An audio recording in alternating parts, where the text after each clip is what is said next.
یہ گزشتہ پورا ہفتہ آپ نے سوشل میڈیا کے اوپر ٹی وی کے اوپر ایک عجیب و غریب ماحول دیکھا.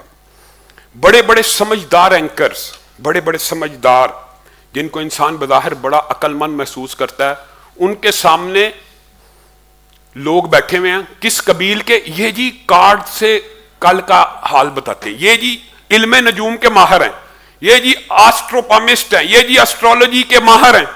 اچھا جی ان کو کیوں بٹھایا ہوا ہے؟ یہ بتائیں گے کہ 2026 کیسا گزرے گا. قُلْ لَا يَعْلَمُ مَنْ فِي السَّمَاوَاتِ وَالْأَرْضِ الْغَيْبَ إِلَّا اللَّهُ. پیارے حبیب کہہ دیجئے زمین و آسمان کے مابین جو بھی غیب ہے اللہ کے علاوہ کوئی نہیں جانتا. ہمارا اور آپ کا عقیدہ یہ ہے کہ نبی، پیغمبر، رسول بھی جتنی اطلاع اللہ تعالیٰ دینا چاہتا اتنی ان تک پہنچ جاتی ہے. اور اگر رسول اللہ بھی کہے کہ کل آ جانا میں تمہیں کل بتاؤں گا اور انشاءاللہ نہ کہیں تو آسمان سے وحی کا نزول نہیں ہوتا. رسول اللہ بھی چاہے تو وحی بھی اللہ کی مرضی سے نازل ہوتی ہے، غیب کی خبر کی اطلاع بھی اللہ کی مرضی سے نازل ہوتی ہے. اللہ چاہے تو نبی کو یہ بھی بتا دے کہ رسول اللہ کہہ رہے کل فلاں کافر یہاں پہ مرا پڑا ہوگا، اور صحابہ کہتے ہیں اللہ کی قسم جہاں جہاں رسول اللہ نے کہا تھا ابو جہل یہاں پہ گرے گا، عتبہ یہاں پہ گرے گا، شیبہ یہاں پہ گرے گا، عین اسی مقامات کے اوپر وہ مرے پڑے ہوئے تھے.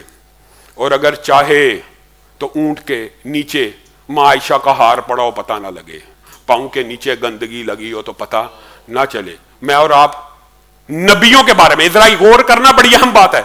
نبیوں کے بارے میں عقیدہ یہ ہے کہ ابراہیم کو یہ پتہ نہیں ہے کہ اگر میں نے چھری چلائی تو بیٹے نے ذبح نہیں ہونا. اگر ابراہیم کو پتا ہو کہ میرے بیٹے نے ذبح ہی نہیں ہونا، ایمانداری سے بتائیے ابراہیم نے چھری چلائی اور ان کو پتا ہے میرے بیٹے نے ذبح نہیں ہونا، تو اللہ تعالیٰ کہہ رہا وَفَدَيْنَاهُ بِذِبْحٍ عَظِيمٍ.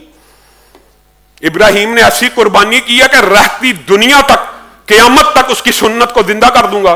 اور آپ کہتے ہیں ان کو تو سارا ہی پتا تھا، ان کو پتا تھا کہ بیٹے نے ذبح ہونا نہیں تو قربانی کیسی ہے.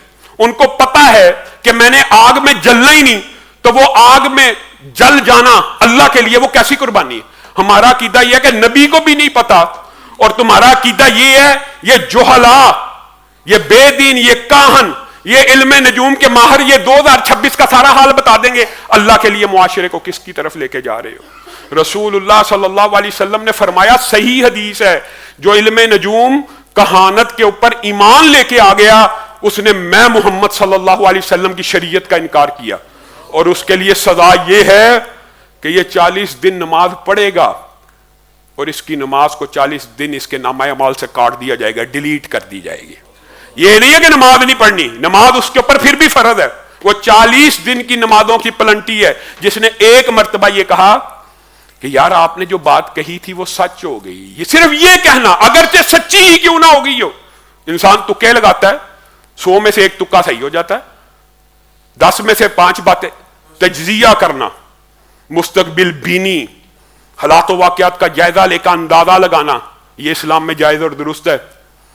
لیکن یہ دعویٰ کرنا کہ فلاں ستارے نے یہاں سے وہاں چال کی ہے، اس وجہ سے جناب سید آصم منیر کا جی ذائچہ ایسا ہے، جی نواز شریف کا ذائچہ ایسا، جی فلاں کا ذائچہ جی بڑا طاقتور ہے. رسول اللہ صلی اللہ علیہ وسلم کی حدیث ہے، صحیح حدیث.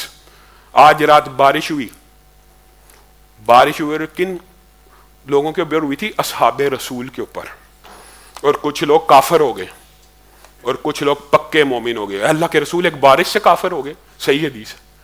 ہاں کہا کیسے اللہ کے رسول؟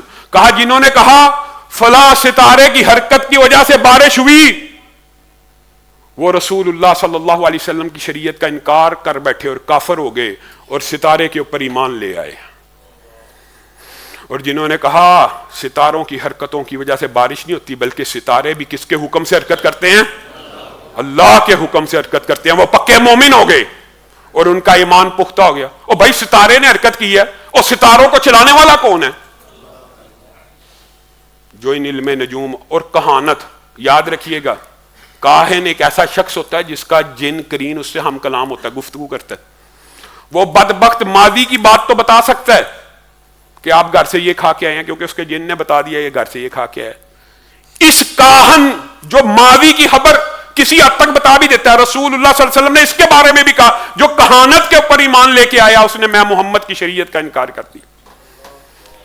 یہ ماضی کی کچھ باتیں بتلا کے آپ کو مستقبل کے حوالے سے خبریں دیتے ہیں اور آپ اس کے اوپر یقین کرتے ہیں. ایسا نہ کیجیے، اس کلچر کو معاشرے سے دور کیجیے. اور دوسری اہم بات، سعودی عرب اور پاکستان کے جو تعلقات ہیں اللہ کے فضل و رحمت سے جس نہج کے اوپر ہیں، یہ دونوں اس وقت امت مسلمہ کے محسنوں کا کردار ادا کریں. یمن کے حوثی باغی ایک عرصے سے سعودی عرب کے خلاف ہر قسم کا فیل، ہر قسم کی کاروائی کر رہے تھے اور مسلمان امت اس حوالے سے سعودی عرب کے ساتھ تھی، لیکن بعض ممالک نے اپنی پراکسیز کو بھی سعودی عرب کے خلاف حرکت دی. اس حوالے سے جمعیت اہل حدیث پاکستان کا اور پاکستان کا یہی موقف ہے کہ جو سعودیہ کا دشمن ہے وہ ہمارا دشمن ہے. ہمارا ان کے ساتھ دفاعی معاہدہ بھی ہو چکا ہے. سعودی عرب نے یمن کے اندر جو بھی اقدامات کیے ہیں جمعیت اہل حدیث اس کی من وعن تصدیق کرتی ہے، اور پاکستان کی حکومت بھی الحمدللہ اس وقت صحیح ٹریک کے اوپر ہے. سعودیہ کے حوالے سے جو تعلقات اس حکومت نے سعودی عرب کے ساتھ قائم کی ہے، یہ اہل حدیثوں کی نہیں، اہل اسلام کی درینہ خواہش تھی. اور اللہ کے فضل و رحمت سے اگر یہ تعلقات آگے بڑھتے رہے تو یہ دونوں مسلم ممالک امت مسلمہ میں قائد کا کردار ادا کریں گے. اللہ رب العزت جو کہا گیا، جو سنا گیا، اس کو سمجھنے کی توفیق عنایت فرمائے. ہمارے حاجی ریاض صاحب کے ڈرائیور عدنان صاحب کی بیوی کا جگر کا ٹرانسپلانٹ ہے. سب ساتھی دعا کریں اللہ تعالیٰ انہیں شفاء کاملہ عاجلہ نصیب فرمائے. اللہ تعالیٰ ان کے لیے آسانیاں پیدا فرمائے. اللہ تعالیٰ انہیں شفاء کاملہ عاجلہ نصیب فرمائے. علی رضا بھائی کے مامو جان کا انتقال ہو گیا، اللہ تعالیٰ انہیں گری کے رحمت فرمائے، جنت الفردوس میں جگہ عنایت فرمائے. سبحان ربک رب العزت عما یصفون وسلام علی المرسلین والحمد للہ رب